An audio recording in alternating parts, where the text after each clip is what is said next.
With episode 3 of Pluribus recently being released, it ended in a way that made many of us like Carol that little bit less, especially with the destructive nature and lack of regard for anything. I suppose truly living up to the title of the most miserable person on Earth. But at the same time, there was a discovery that Carol made in those final moments where it seems like she's going to be using it to her advantage to get ahead of the Hive Mind people that have taken over the planet.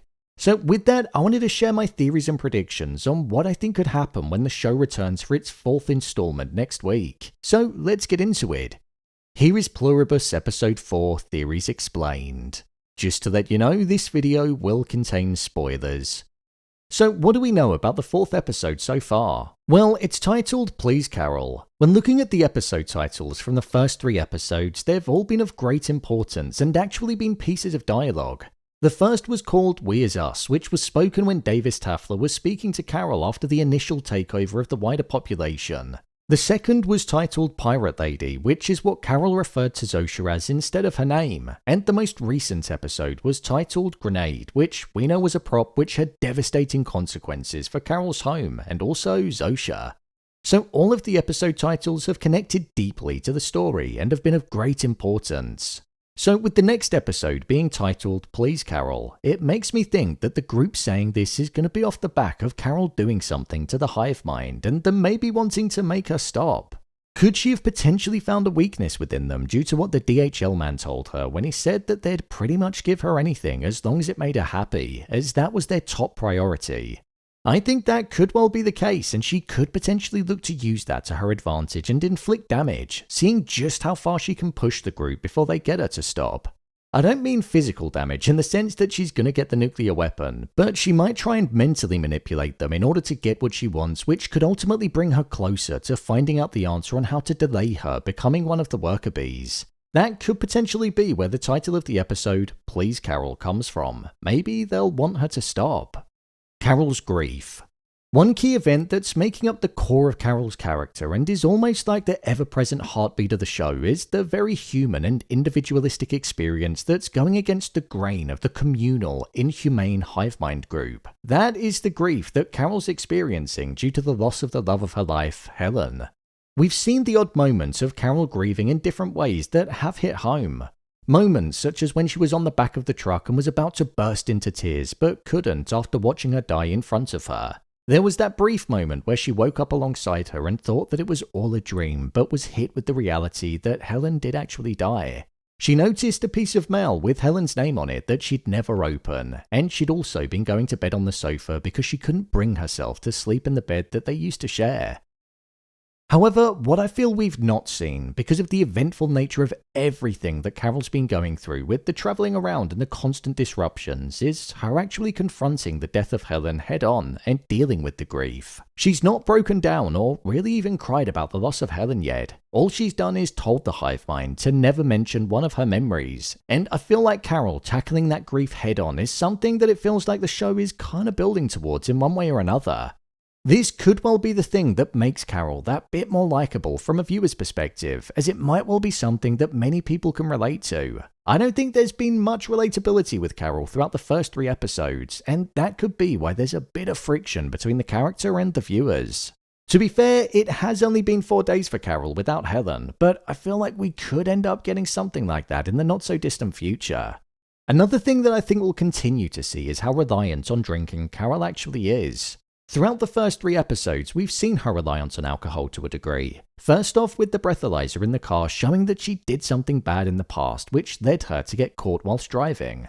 We saw her turning to alcohol immediately as soon as she got home when speaking to the TV. We saw her pass out due to the alcohol when in Bilbao with the others that were in control of their minds. We saw her swap her water for gin, and her house also exploded when she was under the influence of alcohol. We still don't know why alcohol is the thing that she turns to the most, but I'm hoping we're going to get some form of clarity with that. I felt like it was initially something she did to escape the reality of living in a world where she couldn't be herself, but I'm now starting to think that it goes deeper than that because every episode there's been a touch point where she's had alcohol and things have gone wrong for her. Maybe once she puts down the bottle, her mind might clear, she'll be able to grieve properly, and that could also have its positive effects in looking to find a way to not become one of the worker bees. Zosia's reaction. When it comes to Zosia, we obviously saw that she was severely wounded following the explosion, but she was in a stable condition the last time that we heard from her, so I think she's still going to be in hospital. What's interesting though is that we know that physical pain isn't transferable across the hive mind, but emotional pain is when it comes to somebody being frustrated with them.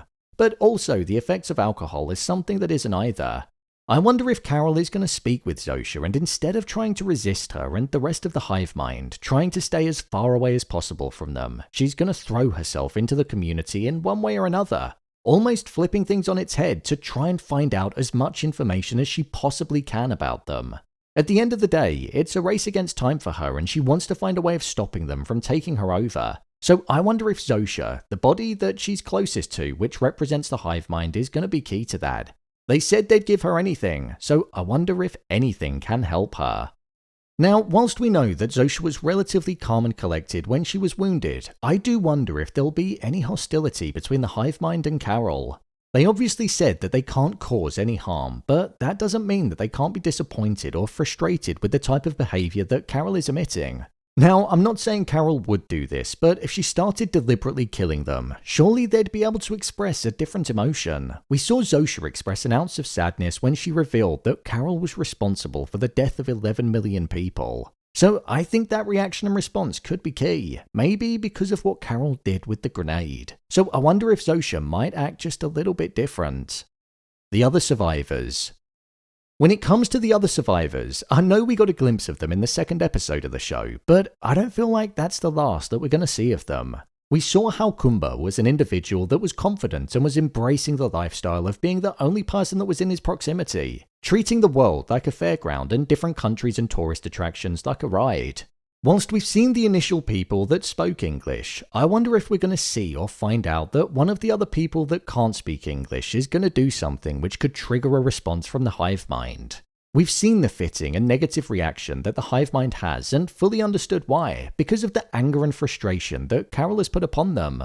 But what if something ends up happening in Carol's world and environment that she doesn't quite know about? We've not seen Carol have to deal with the repercussions due to somebody else's actions from the other side of the world yet, and I feel like that could end up being the case. She was fixated on Minusus in the previous episode when on the plane, but what if there's another survivor that's out there that's just like her and might end up seeking her out instead? Rather than the other way round like we've been led to believe is going to happen with Carol reaching out to them.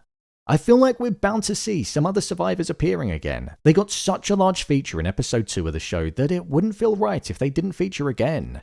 For now, they're the main things that I think could well happen when the show looks to return next week. There are a ton of different directions that the story could go in, and I'm intrigued to see how Carol's look of intrigue that she had on her face at the end is going to dictate the direction of the story. So, there you have it, Pluribus Episode 4 Theories Explained. If you want to see more videos on Pluribus, then check the playlist down below. I made a video where I analysed Carol Sturker's mind and dived into why she essentially acts the way that she does, so I've put that down there too. Also, I'm covering every episode of the show, so be sure to subscribe to the channel so you don't miss any. What do you think will happen next? Share your thoughts in the comments. As always, thanks for tuning into the video and I'll see you in the next one.